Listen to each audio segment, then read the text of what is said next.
Welcome to episode 161 of Drew's Sports Crew here on this Monday morning. Yes, a Monday, not a Sunday night. I'll explain here of Drew's Sports Crew. Look, scheduling this week, it's crazy. I'm going to be gone Wednesday through Sunday. I'll be in New Orleans at a conference.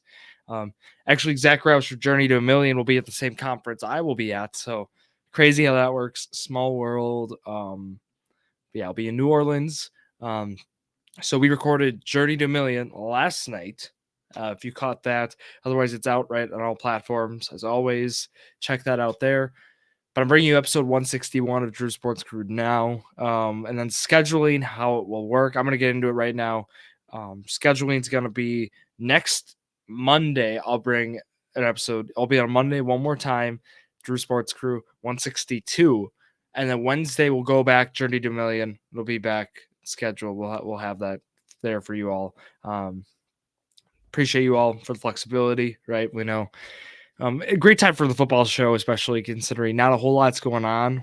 We're just waiting for the NFL draft. We're a little over 2 weeks away, and then once we get that, that's when the dynasty trade. That's when the episodes we can get into more. But we have a great time. We do the immaculate grids. We get help from the listeners of the show live. It's a lot of fun, very collaborative, and love doing that. We'll be bringing back some more of the Guess the NFL draft class and some other games we have up our sleeves. So check that out.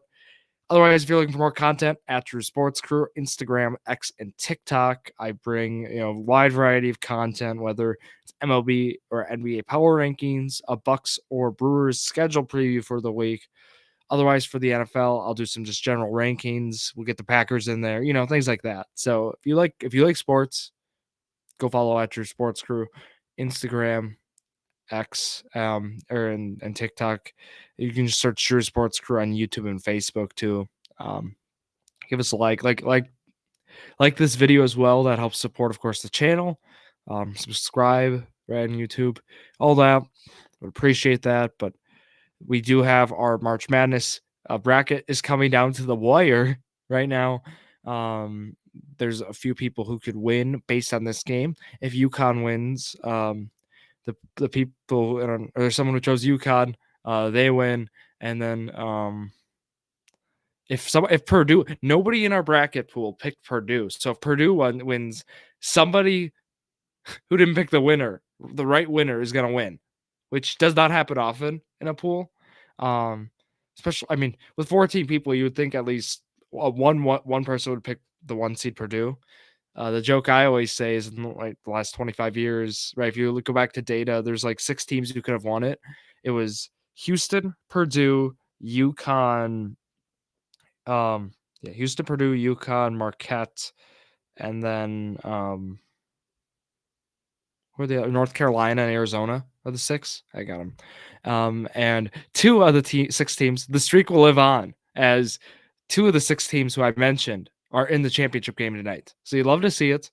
But the joke is no Big Ten team can win because they haven't won in how many years, decades. So UConn stats say UConn's going to win this, right? As many know, but you never know. Purdue is the best player on the court in the college, not necessarily NBA wise, but we'll see. My personal pick, I want Purdue to win. And it's because of just because of how things would shake up. I would want Purdue to win. I'm a fan of the Big East Conference, so if UConn wins, I'm happy. This is a good scenario. I'm happy either way who wins this game. I do think Purdue, kind of having the Virginia story of getting upset, the 116 comeback win, I'd be fine with it.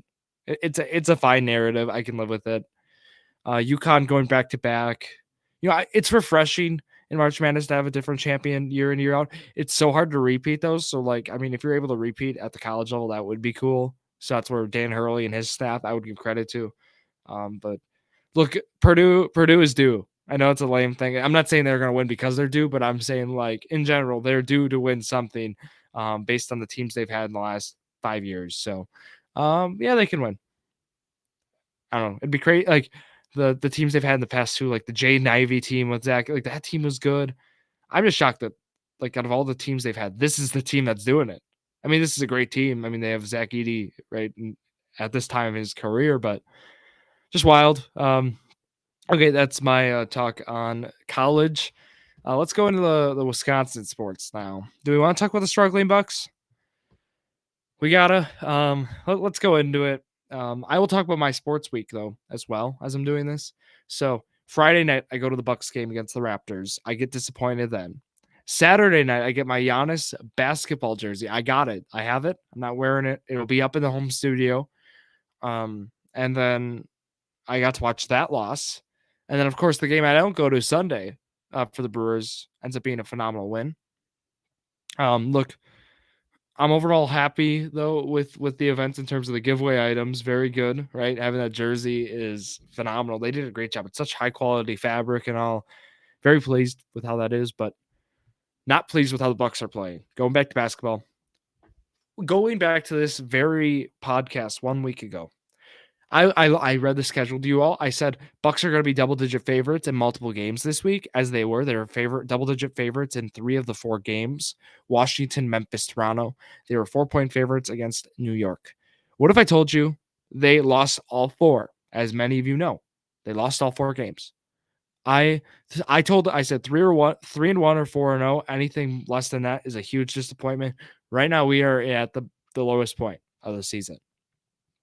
So if you made it here, welcome. You're in the lowest point of the Milwaukee Bucks season with 4 games left. Yes. I was like, this team's a lock to win 50 games. They might not win 50 games now. This is crazy. Like they have to go 3-1 in the last 4 to win 50 games. I talked about their last 5 games being one of the hardest stretches in all basketball. They already did one of them. New York, they lost by 13.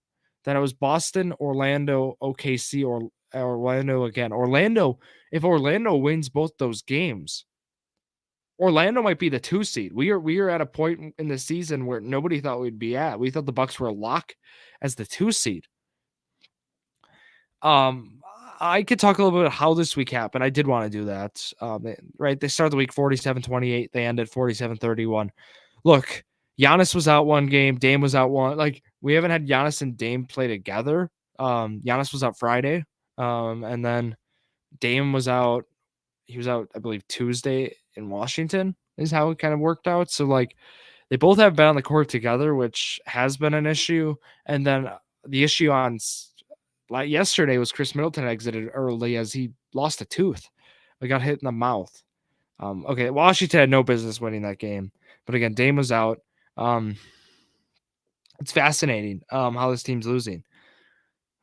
Right. If you look at the stats, the question is like how they lost. It really ends up being on the defensive end. This is where the team struggled at the start of the year. We're back to that point. Offensively, the stats. I mean, okay, they lost against Washington. When you shoot 11 for 48 from 3, it's going to be hard to win the game. But when you allow the opposing team to shoot 50% or higher from the field, that is not that great offensively. You're not going to win. You go there, Bucks. You look at 2 simple stats, right? I mean, you look at 3-point percentage, / field goal percentage. You look at those, and then you look at the turnovers, and you look who won the turnover battle, and also rebounds, of course, is a telling sign. But in this game, that was not the case. Rebounds, Bucks won by 13, the rebound advantage. But you look, Bucks had more turnovers than Washington, and they shot a lower percentage than them from the field. You look at both those stats, and both favor Washington. Washington wins the game. Shocker. 15-61 Washington Wizards. That was the worst loss of the year, I would say. That's a low point right there. You play Memphis, then at home. You come home for 3 games. No way you're losing 3 games at home. You do. 26-50 Memphis Grizzlies. This game, I think, again, going back to the defense not performing to the standard it should, because right, Dame was out again in this one, but still no excuses on that. As we did see in this one, foul trouble, turnovers, the issues. Again, the Bucks lost the turnover battle, and they allowed the other team to shoot again 50% or higher from the field. Both of those go against the Bucks. Bucks lose. Bucks, though, they shot 18 for 44 from 3. They shot over 40% from 3. Like, it's just baffling how they lost this game. Again, not having Dame hurts. But again, it comes down to the defensive end. Jaren Jackson was 14 of 26 from the field. Especially in this stretch, a lot of people have been critical of Brook, even though the counting stats may have been there. The plus minus was minus 12, for example, on this night. 5 turnovers. He had five turnovers, 5 fouls, and no blocks. So, like, when you think of Brook Lopez, you think, okay, he's gonna get the blocks. Look, I understand the critic of Brook Lopez. He's still a valuable player. There's no denying that. But the impact he has had on this Bucks team has gone down from just a couple of years ago. He's not the same player he once was. He's still effective. He's still a valuable piece, but the Bucks need to start working with him different ways. I don't know, and this might be unpopular. I don't think he is that 38-minute a player. Like he's not that guy who should be giving you 35, 40 minutes anymore. Based on what they paid him, yeah, you want him to play that much, but I don't know if he's that type of guy anymore. I think he might be I think we're getting to the point where he's going to be a rotation piece. The problem is the Bucks don't have a center where they can do that yet. That's the value though. I think he should be on this team. He should be a 25-minute a game guy, come off the bench, give you effective defensive anchoring minutes, kind of like what Al Horford does for the Celtics. I think that's kind of where Brook Lopez is moving towards because the production over a long period of game, he played more minutes than Giannis, for example, in this one.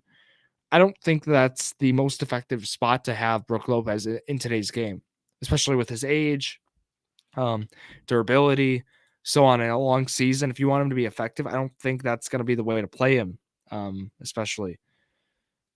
Obviously, me telling you that at the end of the year right now might not be helpful. The Bucks need to address this in the offseason. They don't have picks, though, to do so.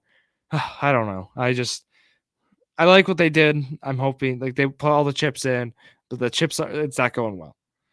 Let's go to this Raptor game that I was at.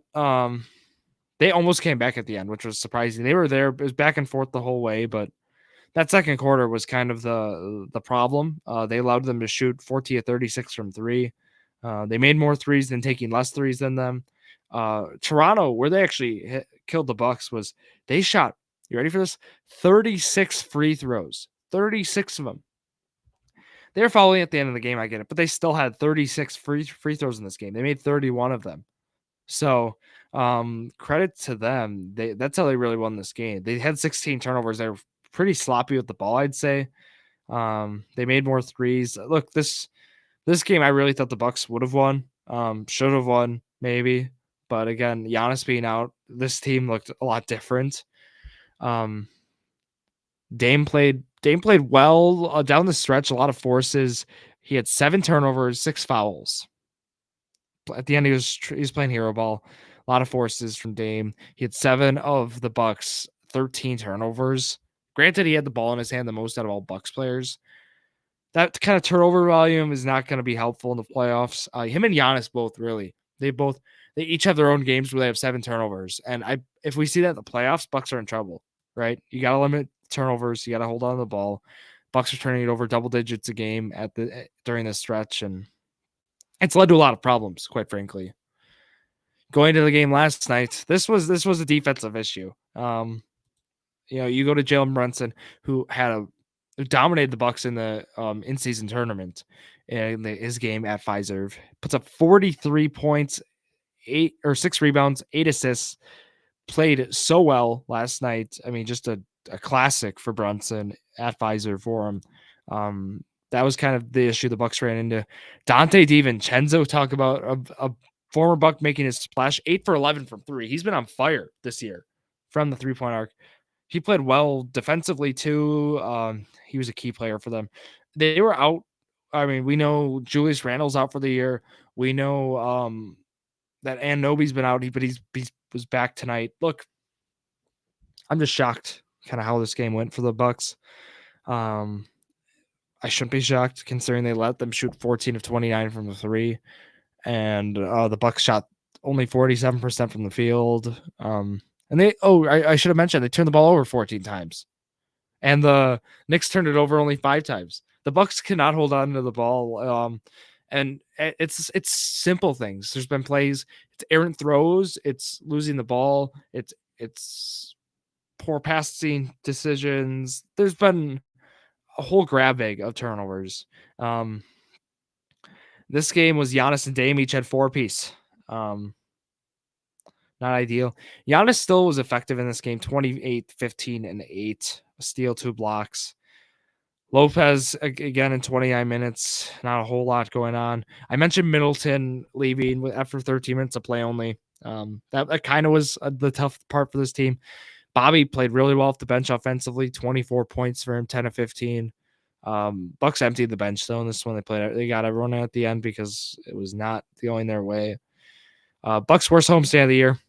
Defense problem, offense not. Their overpowering offense that we once had is not coming in right now, and we need that for this team to stay competitive. So, look, that's kind of where I'm at. I mean, this team needs that offensive spark. They don't have it right now. They need to stop turning the ball over. Defensive intensity is out there. It's a problem on both sides of the ball. Rumor has it was the Bucks at Doc Rivers called a film unit or called a film session for veteran players on the team to discuss what's going on. I think something's wrong. And I think defensively, I think losing kind of where they've been, it's been 3-point shot is where they've been very vulnerable. I talk about that Memphis game. It was a little of the opposite. They were vulnerable in the interior. Their teams are getting wherever they want. Mid-range shots have been like between the free throw line and the three-point arc, like that spot on the wings. They've gotten toasted on. Defense or offensively, turnovers have been the main driver, I would say. They're scoring over 100 points each game, so it's not like that's necessarily the huge problem, but they just can't get things going right now. They haven't had Giannis, Middleton, and Dame all week for a full game together. That's the one thing I'll say that like makes me feel a little better.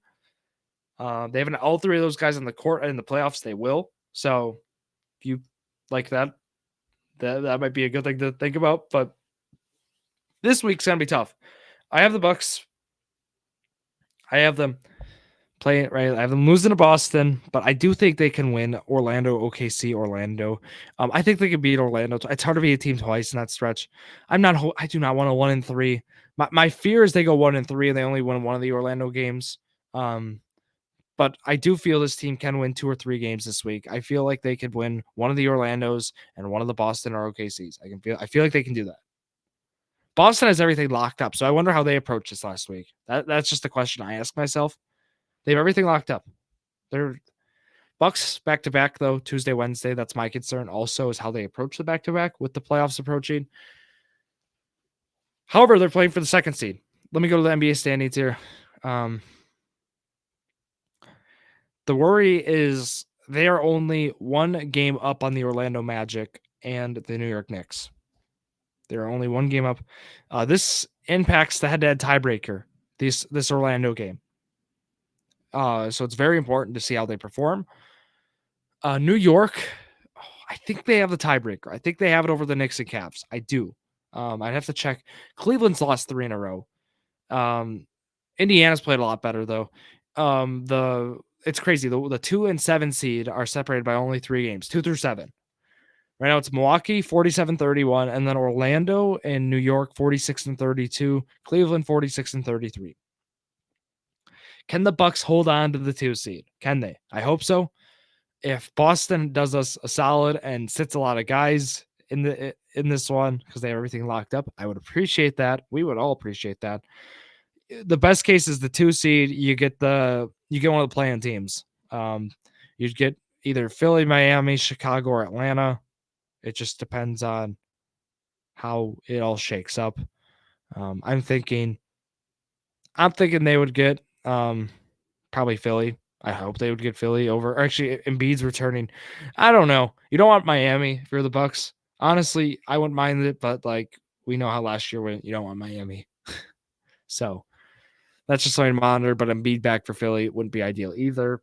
So that's what we're looking at the playoff scenario. I'll have more updates next week. Let's go over the Brewers. I'll keep this kind of brief. I was at 2 games this past week. Home opener was a win. Saturday was an L. In summary, how this week's gone is Brewers have tried new things, new manager, new things, and they work sometimes they don't. Right. Um, I bring up like Wednesday, try to real Wednesday, Pat Murphy brings in Elvis Peguero for like his third or fourth appearance already this season at the time, and that was only through 5 games. He gets destroyed. Or was it? I mean, Piamps it was who had the rough outing, gave up 4 runs. My apologies. Um, a bad outing for him, but he was pitching. It was already his third or fourth appearance this year. I bring that up as the Brewers have not gotten a lot of innings out of their starters. At the time, they were 29th out of 30 in terms of starting pitching innings. That is not going to work year over year. We know it does not work because, right, if the Brewers have to maintain that, that's not going to be helpful for a full 162 game season, especially the stretch they have right now, 13 games, 13 days. Brewers are not going to be able to be effective when that's the case. So, what Pat Murphy then what they've done is they've really tried to leverage starting pitching and get through outings. Thankfully, DL Hall steps up Saturday, gets them through 5 1/3, around 6 innings. Colin Ray pitches a dandy on Sunday. They get offensive support too, so they were able to leverage some guys. But really, the story's been this year has been starting pitching has been okay, which we were worried about, but they're not going deep into games. They're only getting us 4 or 5 innings. Joe Ross was a guy who had a walk problem there on Wednesday last against Minnesota. That was something. Jacob Junis pitches well on the home opener Tuesday, but doesn't give you that full outing as you wanted. So those were two things. Junis now in the IL too. He's had shoulder issues. Run into that again. This team is thin. They are thin on the starting pitchers. DL Hall, thank you for giving us that. And then to thank you, Colin Ray pitching beautifully on Sunday. He's 2-0 so far this year. 1.64 ERA. He's your ace. I'm kidding. Freddie Peralta is your guy still, but you may ask who's going to get the spot start. The spot start guy, Aaron Ashby, is your guy. That is the plan this week. He's going to go today, 5:40 p.m. We are going to see Ashby out there. I'm excited to see how it goes, but Brewers are already calling on a spot start, and it's April 8th. So you can see kind of what this team's going to run into this year. We just have to monitor that because, again, we're only at this point in the year. It's Ashby and Ashcraft for Reds going on Monday. But not to get too far ahead of myself, I wanted to bring that game up because of talking about how this past week went. Right, they go 3-2, which was kind of what I was hoping for. I said 3-2, 4-1. They split the series with the Twins. I thought they could have won that. We talked about bullpen imploding Wednesday after a very good thing. Bullpen implodes Friday. But they walk off. Saturday, then offense does not get going. Bryce Miller pitches a great game for the Mariners. But then what we saw a great game for Churio still. A 2-run bomb. That was exciting. But then, Luis Arias hits a home run in the ninth. That was something to see. Brewers had some momentum, couldn't get it going, couldn't finish the game in the ninth. Whatever. They lose that one. Unfortunate, again, being there. We get the honest jersey, though. Sunday's game, they win 12-4. It was offensive, all the power there. William Contreras almost has three home runs. Has 2, though. Willie Adames homers. Oliver Dunn, this is something that I talked about. I alluded to before. I said some things work and some things didn't. We talked about the bullpen. Some strategy there didn't go their way. Oliver Dunn batting leadoff was something that Quentin Berry was credited with by Pat Murphy, I believe. Having Oliver Dunn, yes, the Brewers' third baseman, batting leadoff. Last minute, they did a lineup change. Social media had to change it. It was great. A great matchup for Dunn, right? Hancock pitches well into his strengths. But what happened was, Oliver Dunn leadoff, 2 for 4, gets on base both times. Set up actually some run scoring chances for him as well, which led to that Contreras home runs, for example, getting him in. Yelich's off day, Brewers put up 12 runs and win. So far, this team has won. We've talked about the theme has been not just one guy, but multiple guys. So seeing that on this team so far, 6-2 is your starting record. I mean, you'd be very pleased if I told you your first 8 games in the Pat Murphy era would be that. However, right, they do have 5 home games in there. They play 3 games against the already struggling Mets. This week, you got a full 7 games. His off days are over. Now it's just straight baseball. 7 games this week, all on the road at Cincinnati for 4. Not the Bucks. The Brewers historically play well there, and then a tough series in Baltimore. You play them 3 straight.